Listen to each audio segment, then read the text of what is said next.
Hello and welcome back to all dear students, welcome to career planet. तो बच्चों, हमने coordination compound यानी कि उपसहसंयोजक यौगिक में पिछली क्लास में हमने डिस्कस किया था वैलेंस बॉन्ड थ्योरी यानी कि सहसंयोजक बंध सिद्धांत। ठीक है, सहसंयोजक बंध सिद्धांत में मैंने आपको पोस्टुलेट्स अभिधारणाएं पढ़ा दी थी। वीबीटी पे बेस्ड मैंने कुछ क्वेश्चंस करा दिए थे। आज उन क्वेश्चंस को आगे कंटिन्यू करेंगे और आज जानेंगे वीबीटी की कमियां, drawbacks of valence bond theory. ठीक है, आज थोड़ा सा आपको व्यू अलग लग रहा होगा, है ना। स्टूडियो सेटअप का काम चल रहा है तो एक दो दिन में सब कुछ ओके हो जाएगा। ठीक है, ताकि अपना चैप्टर भी कंटिन्यू चले, है ना। तो चलो स्टार्ट करते हैं बच्चों। वैलेंस बॉन्ड थ्योरी एक बार पिछला एक्सप्लेन कर देती हूँ जो हमने लास्ट टर्म में डिस्कस किया था वीबीटी के बारे में। तो वीबीटी के बारे में हमने जाना था संयोजकता बंध सिद्धांत, ये हमें कॉम्प्लेक्स की ज्योमेट्री, ज्यामिति और चुंबकीय गुणों की व्याख्या, है ना। संकुल यौगिक में ज्यामिति मतलब चतुष्फल के बनाना है, अष्टफल के बनाना है या आपका टेट्राहेड्रल बनाना है। हालांकि ये नहीं बताएगा कि डी अंदर वाला लेना है कि डी बाहर वाला लेना है, लेकिन मैग्नेटिक प्रॉपर्टीज जरूर बता देगा, उससे हम ज्योमेट्री डिसाइड कर लेंगे। ठीक है, उसके अलावा वैलेंस बॉन्ड थ्योरी का जो कॉन्सेप्ट है वो दिया था पॉलिंग ने। अब कॉन्सेप्ट मैंने आपको बता दिया था, पोस्टुलेट्स हमने पिछली क्लास में पढ़ ली थी। ठीक है, कि सबसे पहले संकुल में केंद्रीय धातु परमाणु, सेंट्रल मेटल एटम अपनी ऑक्सीकरण अवस्था के अनुसार इलेक्ट्रॉन त्याग देगा। ठीक है, अब ऑक्सीडेशन स्टेट जितनी आ रही है उतने मेटल इलेक्ट्रॉन छोड़ देगा। उसके बाद में जितने लीगेंड आएंगे, एक दंतुक लीगेंड की बात है, तो जितने लीगेंड आएंगे उतने रिक्त कक्षक उपलब्ध कराएगा। ठीक, उससे हम संकरण और ज्यामिति का निर्धारण कर लेंगे। अब बच्चों, दो लीगेंड आए मतलब दो उपसहसंयोजक बंध बनाने, तो संकरण तुम्हारा होगा sp और ज्योमेट्री होगी लीनियर यानी कि रेखीय। सिमिलरली अगर आपके पास तीन लीगेंड आते हैं, संकरण रहेगा sp2, ज्यामिति रहेगी त्रिकोणीय समतलीय। अगर लीगेंड संख्या 4 है, संकरण sp3, ज्यामिति चतुष्फलकीय, है ना। और एक और चॉइस है, sp3 नहीं हुआ तो dsp2 और वर्गाकार समतलीय। हम जानेंगे कि ये कैसे होता है और ये कैसे होता है, मैग्नेटिक कैरेक्टर से, चुंबकीय प्रकृति से। आफ्टर दैट बच्चों, लीगेंड संख्या 5 है तो संकरण या तो sp3d या dsp3 और ज्योमेट्री ट्राइगोनल, बाइपिरामिडल, त्रिकोणीय, द्विपिरामिडीय। और अगर लीगेंड संख्या 6 है तो संकरण रहेगा sp3d2 या d2sp3, लेकिन ज्योमेट्री फिक्स्ड है ऑक्टाहेड्रल यानी कि अष्टफलकीय। फिर मैंने आपसे कहा था कि यदि संकरण में D अंदर वाला भाग लेता है, मतलब मैंने आपको कहा था 4s4p तो है, D अंदर वाला है, तब हम बोलेंगे आंतरिक कक्षक संकुल। n-1d कक्षक संकरण में भाग लेता है तो आंतरिक कक्षक, लो स्पिन या इनर ऑर्बिटल कॉम्प्लेक्स, ये सब हम पिछली क्लास में डिस्कस कर चुके हैं। ठीक है, सिर्फ आपको बस याद दिला रही हूँ, है ना। और बच्चे, यदि बाहरी nd कक्षक भाग लेता है तो बाह्य D कक्षक संकुल, उच्च चक्रण संकुल या चक्रण मुक्त spin free complex. After that, अगर संकुल में अयुग्मित इलेक्ट्रॉन है तो अनुचुंबकीय और युग्मित है तो प्रतिचुंबकीय। अब बच्चों, अयुग्मित इलेक्ट्रॉन है तो रंगीन और अगर युग्मित इलेक्ट्रॉन है तो रंगहीन। ठीक है, तो इस पे बेस्ड हम कुछ क्वेश्चंस करते हैं। हालांकि वीबीटी का जो सबसे बड़ा ड्रॉबैक है वो ये है कि वीबीटी आपको कभी नहीं बताएगा कि डी अंदर वाला लेना है या डी बाहर वाला लेना, सिर्फ इतना बता देगा कि भाई ये अनुचुंबकीय है, अब तुम डिसाइड कर लो। तो हम क्या करेंगे बच्चों, सबसे पहले COF6-3। ठीक है, तो हम सबसे पहले देखेंगे कि भाई चलो कॉम्प्लेक्स तो हमें मिल गया COF6-3। ठीक है, COF6-3 केंद्रीय धातु परमाणु यानी कोबाल्ट है, ये ध्यान रखना। कार्बन मोनोऑक्साइड तो नहीं पढ़ रहे हो ना, CO, capital C small o, cobalt. तो बच्चे, हम कोबाल्ट का ऑक्सीकरण अंक निकालेंगे। तो एक कोबाल्ट को हमने मान लिया X। फ्लोरीन की ऑक्सीकरण अवस्था -1, 6 फ्लोरीन है, 6 से मल्टीप्लाई करेंगे, ओवरऑल चार्ज जो है बच्चों -3, तो X बराबर आपको मिलेगा प्लस का 3। ठीक है, पहला काम आपका रहेगा कोबाल्ट की ऑक्सीकरण अवस्था ज्ञात करना। ठीक है, अब क्या करेंगे, तो हम कहेंगे चलो ऑक्सीकरण अवस्था तो आ गई, अब कोबाल्ट का विन्यास लिख लेते हैं। तो बच्चों, सिखाया था आपको पिछली टर्न पे, कोबाल्ट SCTV कार में फेकोनी, फे मतलब 26 आयरन, को मतलब कोबाल्ट 27, तो हम कोबाल्ट ले लेते हैं 27। तो आपको पता है 18 पे आर्गन, 4s2 हो गया 20, और 27 करना है बच्चों, तो it will be 3d7। Now हमारे पास कोबाल्ट 3 है ना, +3, तो 3 इलेक्ट्रॉन बाहर निकालो। तो मैंने आपको कहा था पहले 4s से बाहर निकलेंगे फिर 3d से, तो बच्चे ये रहेगा 3d6। ठीक है, अब हम इसका कॉन्फ़िगरेशन बना लेते हैं, इसके कक्षक बना लेते हैं। तो 3d है तो पहले 3d बनाओ। तो देखो 1 2 3 4 और 5, 3d कक्षक तैयार है। इसके बाद तो हम कहेंगे 4s और इसके बाद तो 4p।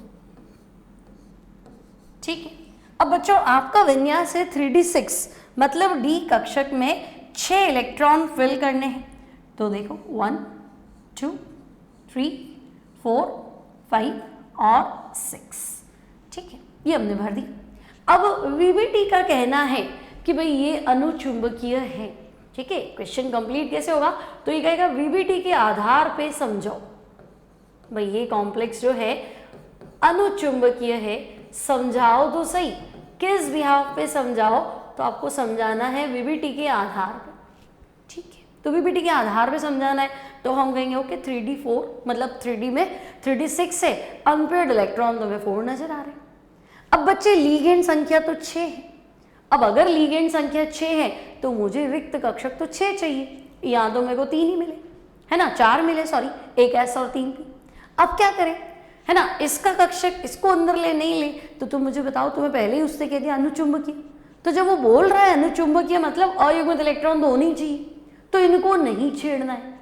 अब 4s है 4p है बच्चों, तो 4d भी तो होगा कि नहीं होगा। अगर तुम्हारे पास 3d है, बाह्यतम कोश 4s है, 4p है, तो इनके आगे 4d भी होगा, है ना, और मुझे अयुग्मित इलेक्ट्रॉन चाहिए तो मैं इसको तो छेड़ूंगी नहीं। तो अब तुम बताओगे मुझे, अब मैं क्या कर सकती हूँ। कुल लिगेंड संख्या 6 है, तो हमें 6 कक्षक काम में लेने हैं। तो 1s 3p 2d, लिगेंड संख्या 6 है, 6 कक्षक काम में लेने हैं, तो हम क्या लेंगे 1s 3p और 2d। तो बच्चों ये कुछ ऐसा होगा 1 2 3 4 1 2 3 4 5 6, हम कहेंगे 6sp3 d2 संकृत कक्षक। ठीक है, 6sp3 d2 संकृत कक्षक।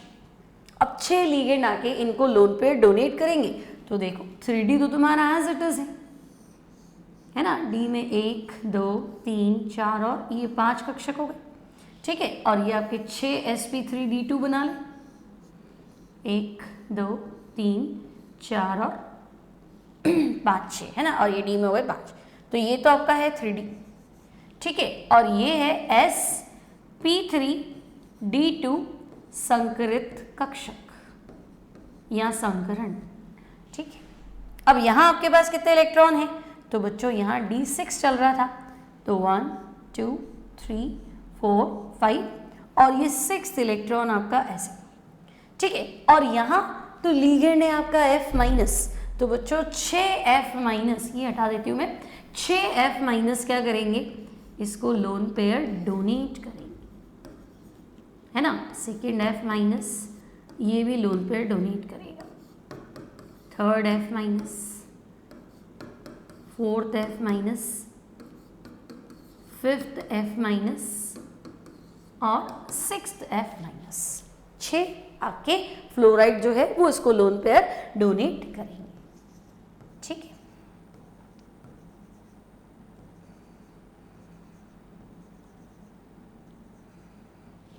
समझ में आ गया। तो ये तो भर गया। रिक्त कक्षक को डोनेट कौन करता है, तो हम कहेंगे लिगेंड डोनेट करता है, लिगेंड ने दान कर दिया। अब यहाँ तुम्हें देखिए 4 अयुग्मित इलेक्ट्रॉन। संकरण में तो हम कहेंगे बाहरी डी कक्षक भाग ले रहा है। अब बच्चों अगर संकरण में बाहरी डी कक्षक भाग ले रहा है ना, तो हम क्या बोलेंगे, तो हम बोलेंगे चूंकि संकरण में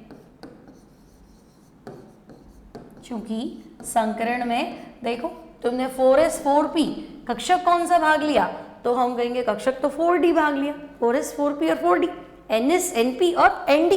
तो बच्चे अगर संकरण में nd कक्षक भाग लेता है, ठीक है, तो संकरण में nd कक्षक भाग ले रहा था, है ना, ND कक्षक भाग लेता है,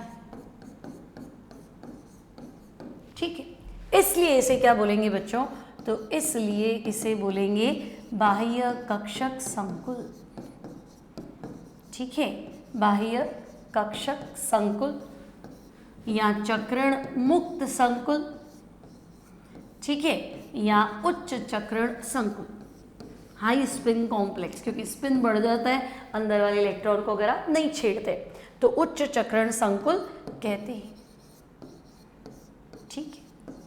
अब बच्चों इस संकुल में अयुग्मित इलेक्ट्रॉन कितने हैं, तो हम कहेंगे अयुग्मित इलेक्ट्रॉन 4 है, चुंबकीय आघूर्ण निकाल लेते हैं। 6 लिगेंड है, 6 लोन पेयर, है ना, आप ऐसे भी दिखा सकते हो, ये किसने डोनेट किया, ये इधर 3 हो गया ना, 4, 1 2 3 4 5 और ये 6, ठीक है।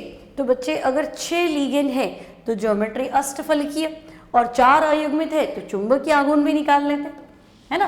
तो अगर आपसे पूछे कि भाई ज्योमेट्री सारा ही समझा दो, ठीक है, तो सारा समझा दे, हालांकि ये पूछा नहीं है, लेकिन मान लो सेम क्वेश्चन में अगर तुमसे पूछता कि भाई सब कुछ एक्सप्लेन करो, तो आप क्या बताओगे, सेंट्रल एटम कोबाल्ट +3, 6 फ्लोराइड थे बच्चों, 4 वर्ग के 4 कोनों से, एक अबव द प्लेन, एक बिलो द प्लेन, तो तुम समझे 6 लिगेंड हैं, 6 लोन पेयर डोनेट हो रहे हैं, तो हम कहेंगे जो ज्यामिति है वो तो बनेगी अष्टफलकीय,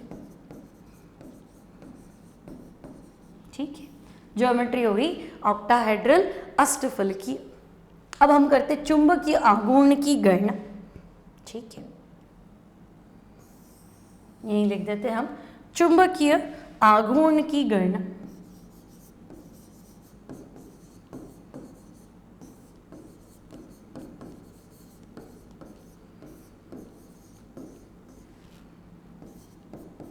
तो बच्चे अनपेयर्ड इलेक्ट्रॉन आपको दिखे संकुल में कितने, 4, 3d6 था, अनपेयर्ड इलेक्ट्रॉन कितने थे, 4, तो हम कहेंगे मैग्नेटिक मोमेंट का फॉर्मूला ये था, म्यू इक्वल्स टू √n+2, है ना। म्यू की वैल्यू तो हम कहेंगे अनपेयर्ड इलेक्ट्रॉन, तो बच्चे अनपेयर्ड इलेक्ट्रॉन 4 है, तो 4+2, तो 4+2 6 और 6 चौक 24, तो म्यू इक्वल्स टू √24। अब तुम सबको पता है 25 का रूट 5 है, तो 24 का 5 से कम, लेकिन 5 के नज़दीक, 5 से कम लेकिन नियर टू 5, तो अब वैसे भी n बराबर 4 है, तो म्यू की वैल्यू 4 पॉइंट समथिंग आएगी, 4 पॉइंट कितना, तो 5 के नज़दीक आएगी। तो अगर यहाँ तुमने लमसम लिखा कि भाई 4.8 लिख देता हूँ, 4.85 लिख लेता हूँ, बोहर मैग्नेटॉन, ठीक है। अब बच्चों चूंकि इस संकुल में अयुग्मित इलेक्ट्रॉन है, चुंबकीय आघूर्ण का मान भी तो आ रहा है, इसलिए अनुचुंबकीय है, ठीक है। ये लाइन आप उसको वहीं समझा सकते थे, आपने एक्सप्लेन कर दिया, लास्ट में आप लिख दो कि चूंकि इस संकुल में आपको 4 अयुग्मित इलेक्ट्रॉन दिख रहे हैं, है ना, चूंकि इस संकुल में 4 अयुग्मित इलेक्ट्रॉन है, तो हम कहेंगे हाँ 4 अयुग्मित इलेक्ट्रॉन तो है। अब तो बच्चे 4 अयुग्मित इलेक्ट्रॉन है तो यह अनुचुंबकीय होगा, अतः यह अनुचुंबकीय होगा, बस सीधी बात है ना, पैरामैग्नेटिक होगा, अनुचुंबकीय होगा, क्लियर, सिंपल। आगे बढ़ते एक और क्वेश्चन। अब देखो VBT के आधार पे समझाना है बच्चों, NiCl4-2 उच्च चक्रण संकुल है, हाई स्पिन कॉम्प्लेक्स है, हाई स्पिन मतलब बाह्य कक्षक संकुल है, तो VBT आपको पहले ही बता देगा कि D बाहर लेना है, D अंदर लेना है। लेकिन अगर मैं डायरेक्ट दे देती कि भाई NiCl4-2 अब क्या करना, तो तुम उलझते कि मुझे नहीं पता चल रहा है, तब काम आता है CFT, तब काम आता है दुर्बल क्षेत्र लिगेंड और प्रबल क्षेत्र लिगेंड। तो मैंने आपको कहा था Cl, याद करो पिछली क्लास में क्या सिखाया था, आई बारिश कल फिर पानी। Cl जो है वो दुर्बल क्षेत्र लिगेंड है, और दुर्बल क्षेत्र लिगेंड हमेशा क्या करेगा, बाह्य कक्षक संकुल बनाएगा, D बाहर वाला लेगा, उच्च चक्रण संकुल बनाएगा। तो चाहे तो तुम CFT से सॉल्व करो, लेकिन इसने तो VBT से पूछा है तो तुम्हें आंसर VBT के हिसाब से समझाना। ठीक है, आइडिया लग जाएगा। अगर ये नहीं भी बोलता उच्च चक्रण संकुल है तो तुम दिमाग लगाते भी Cl की नेचर देख लेते हो। Cl तो दुर्बल क्षेत्र लिगेंड है और दुर्बल क्षेत्र लिगेंड हमेशा बाह्य चक्रण संकुल, बाह्य कक्षक संकुल या उच्च चक्रण संकुल बनाता है। ठीक है, अब सबसे पहले संकुल ले लेते हैं तो हम कहेंगे कॉम्प्लेक्स है हमारा NiCl4 और चार्ज है -2। ठीक है, अब बच्चों निकल का ऑक्सीडेशन स्टेट, निकल को X मान लिया, Cl-1 होता है, आपके पास 4 Cl है, overall charge -2, X equals to आ गया +2। नाउ स्टूडेंट्स निकल का एटॉमिक नंबर, तो मैंने आपको बताया था निकल का परमाणु क्रमांक 28, तो 18 पे आर्गन, 4s2 3d8, तो हम कहेंगे ओके निकल का परमाणु क्रमांक 28 है, तो आर्गन 4s2 3d8। ठीक है, अब बच्चे निकल +2, तो निकल +2 में हम क्या करेंगे, आर्गन और 3d8। ठीक है, 2 इलेक्ट्रॉन त्यागने हैं, त्याग दिए। अब हम बना लेते हैं इसका ग्राउंड स्टेट। तो देखो सबसे पहले आपको बनाना है 3d। ठीक है, 3d के बाहर तो हम कहेंगे 4s, उसके बाहर तो 4p। ठीक है, तो 3d हो गया, 4s हो गया, 4p। अब 3d में 8 इलेक्ट्रॉन फिल करने हैं बच्चों, तो 8 इलेक्ट्रॉन में 1 2 3 4 5, देन तो हम कहेंगे 6 7 8। ठीक है, निकल +2 बना दिया। अब तो आपने तो पहले ही कहा उच्च चक्रण संकुल है, उच्च चक्रण संकुल है मतलब बाहरी कक्षक भाग लेने, अंदर का D तो आएगा ही, तो हम कहेंगे वैसे ही तो भरा हुआ है, काम में ले ही नहीं सकते। अब बाहरी कक्षक मतलब sp3 संकरण लेना है, dsp2 नहीं लेना, तो ये हो गया 4 sp3, ये मिक्स कर लेंगे तो 4 sp3 संकरित कक्षक। ठीक है, अब क्या करना है, तो 3d आप एज इट इज बना लो वापस।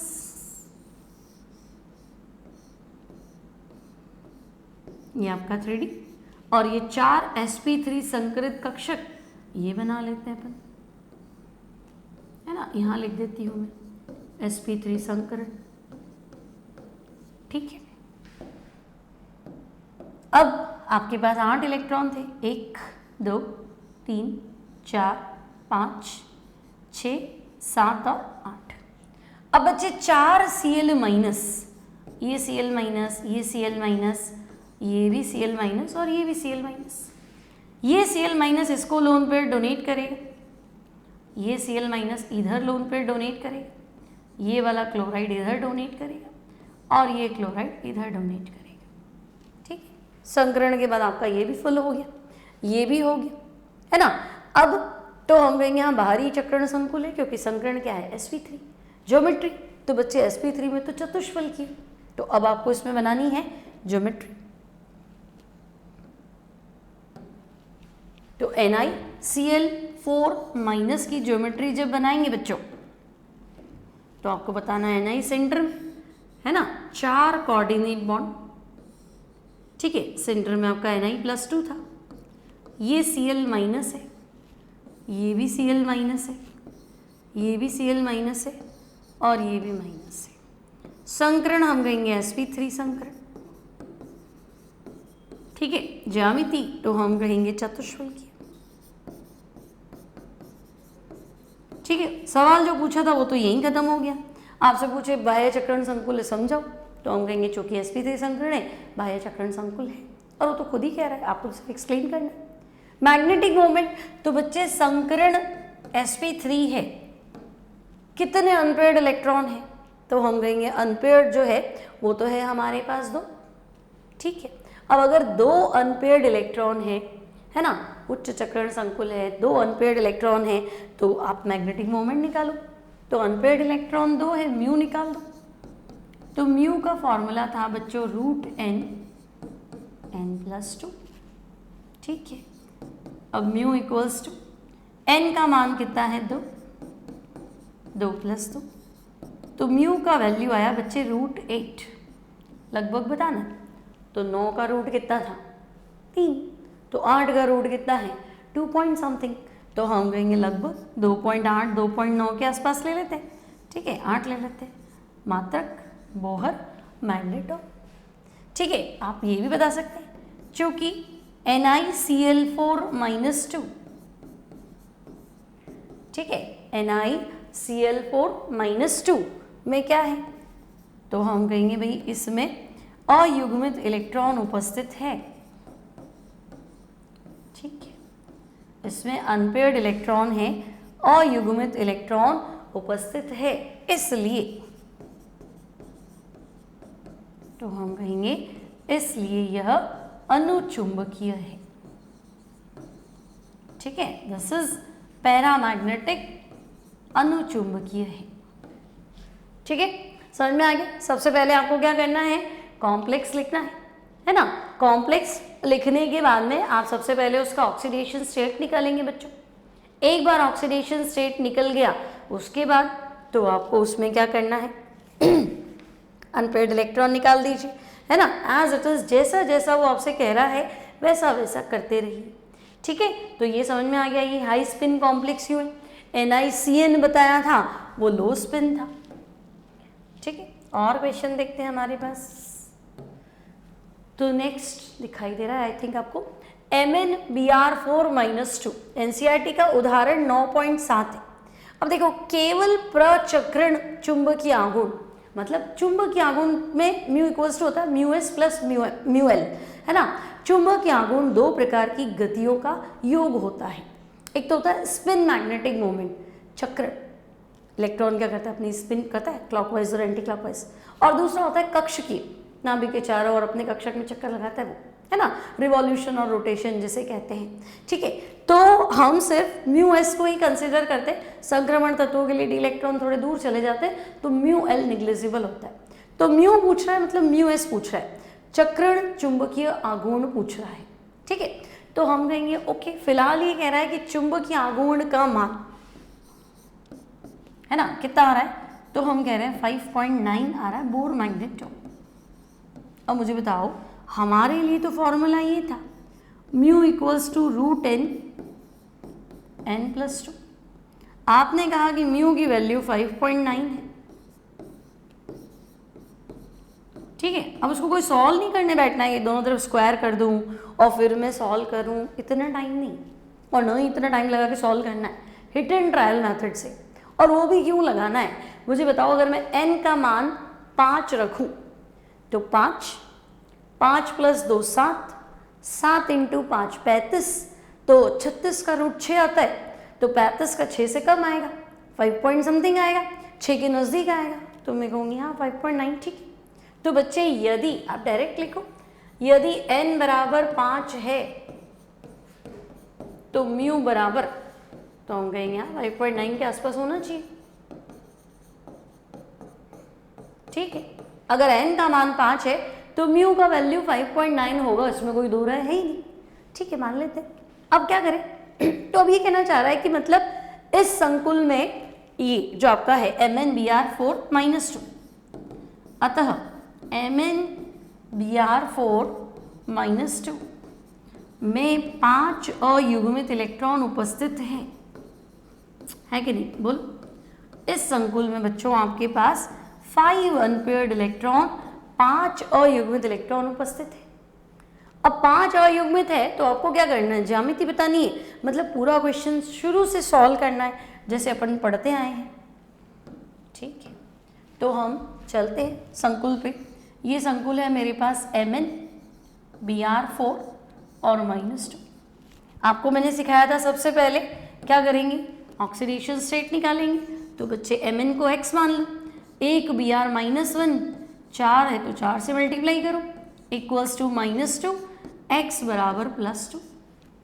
अब बेटा Mn का परमाणु क्रमांक 25 है, तो हम कहेंगे 18 पे आर्गन,